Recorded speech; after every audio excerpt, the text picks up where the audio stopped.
हमें इंसान जन्म ही क्यों मिला है और हम इस जन्म को कैसे सफल कर सकते हैं, ये सवाल हर एक इंसान के दिमाग में ज़रूर आता है। वो सोचता है आखिर मैं इंसान क्यों बन गया, जबकि सारी सृष्टि में सबसे परेशान इंसान ही दिखाई देता है। बाकी किसी को कोई मतलब नहीं दुनियादारी से, केवल इंसान ही सब दुनियादारी में उलझा हुआ है, अपने मोह बंधनों में उलझा हुआ है। आखिर ये इंसान जन्म हमें क्यों मिला है और इसको कैसे सफल करेंगे, आज इस पे विचार करेंगे। इंसान जन्म हमें केवल और केवल परमात्मा की दया से मिलता है। अगर उसकी दया ना हो तो हमें लक्ष्य 84 में जाना पड़ता है। तरह तरह के जानवर जंगलों में देखिए, शेरों के आगे हिरण भाग रहे हैं, जान बचा रहे हैं। कितने कितने जंगली कुत्ते जिंदा ही हिरणों को खा जाते हैं। इतना कष्ट भोगना है इस 84 में, ये सब हम भोग चुके हैं। उसके बाद अपार दया हुई परमात्मा की तो हम इंसानी चोले में आए। अब इस चोले में आके हमें केवल एंजॉय ही नहीं करना है कि हम अपने जीवन को केवल मनोरंजन में बिता के चले जाएं। इस जीवन को सफल बनाना है। और सफल कैसे बनाना है? केवल और केवल परमात्मा की भक्ति करके। अब वो भक्ति क्या है और कैसे उसको करना है, ये सबसे इम्पॉर्टेंट सवाल है हमारे जीवन का।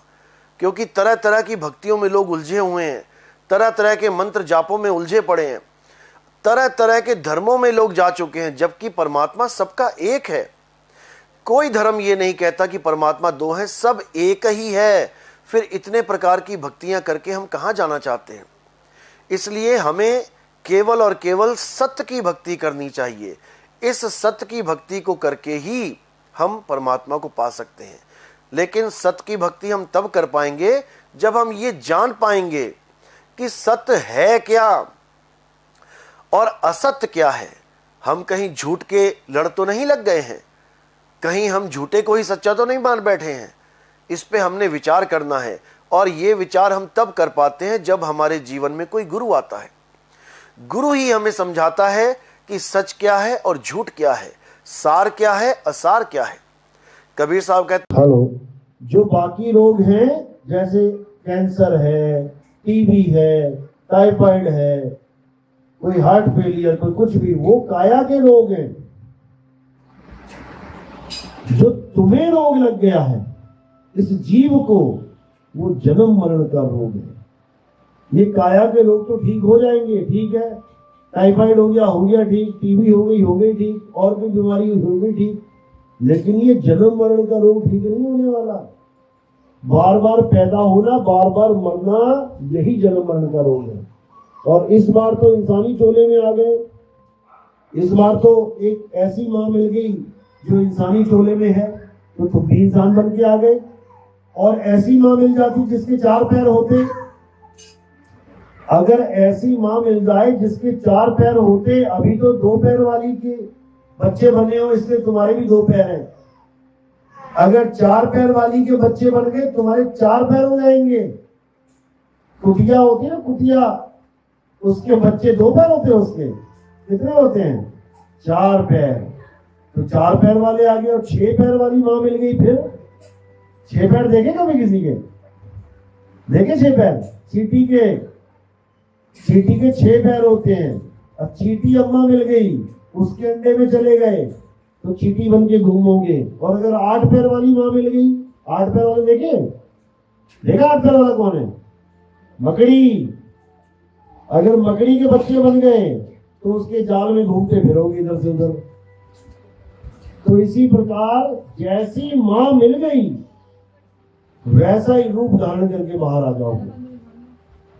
बार बार माँ मिलेगी, 84 में जाना पड़ेगा, कोई रोक नहीं सकता।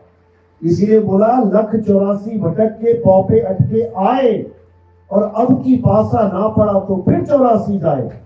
अगर अभी भी सत्य का सिमरन नहीं किया तो दोबारा ऐसे ही गर्भ चूरने जाना पड़ेगा। तो सत्य क्या है? सत्य है आत्मा। आत्मा ही सत्य है। और हमारा स्वरूप क्या है? हमारा स्वरूप है आत्म स्वरूप। लेकिन हमें मां की वजह से, मां के गर्भ में जाने की वजह से ये स्वरूप मिल गया है। आदमी, औरत, बच्चा, बैठो बैठो, बात करो, बैठ जाओ सब। ये स्वरूप जो आज आपको मिला हुआ है, ये केवल इसलिए मिला है क्योंकि आपकी माता जी भी ऐसी ही हैं, इंसानी चोला। इसलिए मिला है क्योंकि आपकी माता जी भी ऐसी ही हैं, इंसानी चोला। जबकि आपका असली स्वरूप कोई शरीर नहीं है, कोई शरीर नहीं है। शरीर तो 5 तत्व है, मिट्टी है, हम मिट्टी थोड़ी नहीं है, हम तो मिट्टी को चला रहे हैं। जैसे करंट पंखा नहीं है, करंट पंखा नहीं, पंखे के 3 पर होते हैं, 4 पर होते हैं, करंट के कितने पर होते हैं? करंट का कोई पर नहीं होता। इसी प्रकार शरीर के 2 हाथ 2 पैर होते हैं, एक सिर होता है, लेकिन आत्मा के ना तो हाथ है, ना पैर है, ना सिर है। आत्मा शब्द है, आत्मा एक आवाज है, जिसकी वजह से ये काया बोल रही है, इस चमड़े में से आवाज निकल रही है। आत्मा की आवाज अलग है और ये जो काया की आवाज ये अलग है। काया की आवाज आदमी और औरत 2 तरह से निकलती है। एक औरत बोलेगी, उसी वक्त समझ जाओगे कि कोई औरत बात कर रही है, और जैसे ही आदमी बोलेगा फटे बांस की तरह, क्योंकि गला मोटा है, एकदम पहचान लोगे ये आदमी की आवाज है। दोनों आवाजों को पहचान रहे हो, जबकि दोनों इन 5 तत्वों से ही निकल रहे हैं। ये शरीर की आवाज है, लेकिन जो आत्मा की आवाज है वो औरत और आदमी दोनों की एक सी है। उसमें कोई भेद नहीं है, उसमें कोई फर्क ही नहीं है। ये आवाज गले से निकल रही है, गले में वॉइस बॉक्स लगा हुआ है। आदमी का गला देखोगे, यहाँ पे गांठ सी दिखेगी आपको, मोटी सी, इसलिए ये आवाज मोटी निकल रही है। औरतों का गला देखो, बिल्कुल पतला सा होता है, इसलिए पतली आवाज निकल रही है, वॉइस बॉक्स पतला है। तो ये आवाज भी किसकी वजह से निकल रही है? आत्मा की वजह से। जैसे ही आत्मा अलग हो गई शरीर से, अब इस काया में से कुछ भी निकलने वाला नहीं है, ये काया एकदम शांत हो जाएगी। तो जो असली चीज है वो है आत्मा, जो हमारा स्वरूप है वो है आत्मा। आदमी और औरत का शरीर तो एक कपड़े हैं। गीता में भी बताया गया, हे अर्जुन, तू और मैं ये शरीर नहीं है। शरीर तो इस जीवात्मा के कपड़े हैं। शरीरों के मारे जाने पर भी आत्मा का कभी नाश नहीं होता। शरीर खत्म हो जाएंगे, खंडित हो जाएंगे, शरीर जल जाएंगे, शरीर डूब जाएंगे पानी में, शरीरों को अस्त्र शस्त्र काट देगा, लेकिन तुझे और मुझे यानी आत्मा को कभी कोई नहीं काट सकता। कोई शस्त्र आत्मा को काट नहीं सकता, कोई अग्नि आत्मा को जला नहीं सकती, वायु सुखा नहीं सकती, जल भिगो नहीं सकता। आत्मा अजन्मा है, नित्य है, शाश्वत है। आत्मा ही सत्य है। हे अर्जुन, इस दुनिया में 2 प्रकार के तत्व हैं, एक तो असत तत्व यानी शरीर, और एक सत तत्व यानी आत्मा। शरीर तो वो है जो पैदा होते हैं और मर जाते हैं, लेकिन आत्मा कभी नहीं मरती। इसलिए अपने आप को जो शरीर मानता है वो अज्ञानी है, वो मूर्ख है। वो कभी ये नहीं जान पाता कि हम शरीर नहीं, हम आत्मा हैं। शरीर तो हम एक दिन छोड़ के चले जाएंगे। हिंदू है और शरीर छोड़ के चला गया तो उसके शरीर को आग पे रख दिया जाएगा। मुसलमान है और वो शरीर को छोड़ के चला गया तो उसके शरीर को दफना दिया जाएगा। लेकिन शरीर हमारा सत्य स्वरूप नहीं है। हम शरीर नहीं है, हम आत्मा हैं। तो हम आदमी हुए या औरत? अभी मैं पूछूं, आदमी हाथ खड़े करो, औरतें हाथ खड़ा करो, सब हाथ खड़े कर देंगे। जबकि हम आदमी और औरत नहीं हैं, हमारा शरीर आदमी और औरत का है। शरीर आदमी और औरत का है, आत्मा ना आदमी है ना औरत है। माँ के गर्भ में जैसा शरीर मिला, कोई भी क्षेत्र क्यों वैसा धारण करके। अगर आपने नई कार खरीदी है और आप उसको चलाना केवल आधा ही जानते हो तो वो खतरनाक है। आपका एक्सीडेंट हो जाएगा। कोई बाइक खरीदी है और केवल किक मार के गियर डालना ही आता है, बाकी कुछ नहीं आता, तो एक्सीडेंट होगा। इसलिए किसी भी क्षेत्र में आप जाना चाहें तो उसकी पूरी जानकारी लेनी चाहिए। जैसे लोग बाबा नानक का नाम लेके अधूरी जानकारी रखते हुए उनकी वाणी का अर्थ गलत कर देते हैं। नानक नाम जहाज है, चढ़े सो उतरे पार, जपे सो उतरे पार नहीं बोला। नाम एक जहाज है। नाम कोई 52 अक्षरी जंतर मंतर नहीं है कि उसको हमने जपना है। नानक साहब नाम को जहाज बोल रहे हैं और जहाज पे चढ़ा जाता है, जपा नहीं जाता। ऐसे ही कबीर साहब कहते हैं, मुंह को कहां ढूंढे रे बंदे, मैं तो तेरे पास में, ना मैं जप में, ना मैं तप में, ना एकांत निवास में। लेकिन ये लोग नहीं समझ सकते।